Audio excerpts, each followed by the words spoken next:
2006 6-speed GS. The next phenomenon from Lexus. At your South Florida Lexus dealer. All new. He's one of the funniest, smartest people. Jon Stewart. Next Oprah. Monday at 4 on 4. When we decided to move, we called by owner. We got a contract within a week. By owner title handled the contract.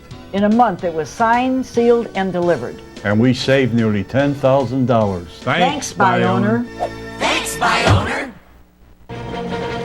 Good evening, I'm Maurice Dubois. Financial leaders pledged today to keep the economy strong. But will a slumping stock market and high gas prices derail that promise? We'll take a look. And we'll have these stories. I'm Sharon Alfonsi. America's biggest automakers missed a bet with hybrid cars. I'll have the story of how Detroit is shifting gears. Could the next pope come from Latin America? I'm Trish Regan in Honduras, where millions are praying for one of their own. When you buy a cheap video game, you may be helping pirates.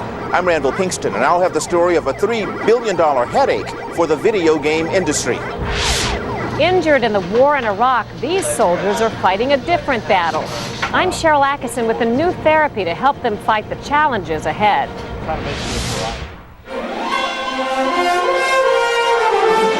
This is the CBS Evening News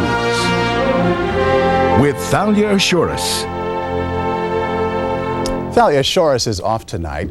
At the end of a week full of bad economic news, the world's top economic leaders tried today to ease jitters. Officials from the group of 7 leading industrial powers said the world economy remains robust, but warned that vigorous action is needed to address global imbalances and foster growth. Today's G7 declaration tops off a week of economic setbacks here in the U.S.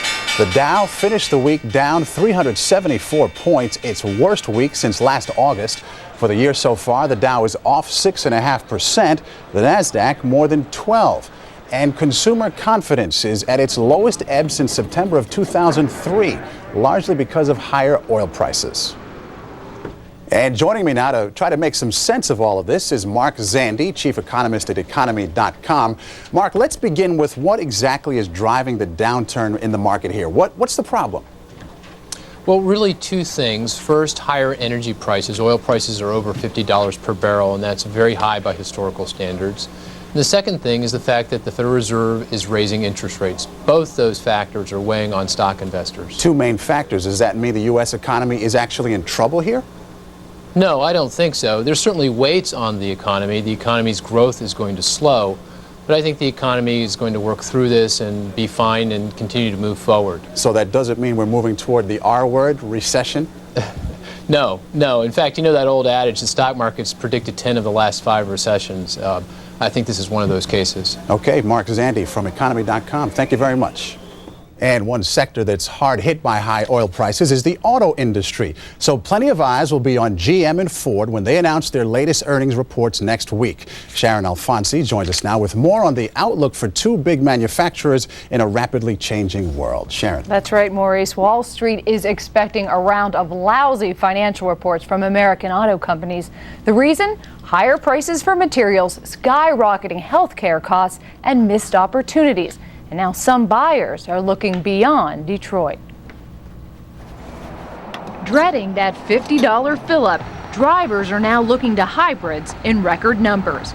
88,000 hybrids were sold in the U.S. last year. This year, that number is expected to more than double. It's amazing how rapidly people have adopted this technology. Good news if you have a hybrid to sell.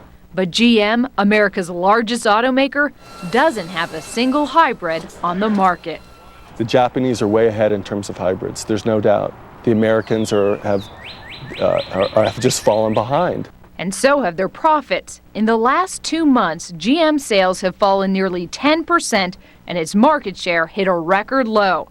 Ford's been losing its market share every month for the last 2 years, while rivals Toyota, Nissan, BMW, and Hyundai are picking up those buyers. Analysts say it's a symptom of a broader problem. They say American car makers are out of touch with consumers, pushing trucks and SUVs even as gas prices skyrocketed. there's a knee-jerk reaction from the public that when they start paying more at the pumps, they're rushing out to think about how they can reduce those costs. A logical thing for them to consider is a hybrid car. GM says it will have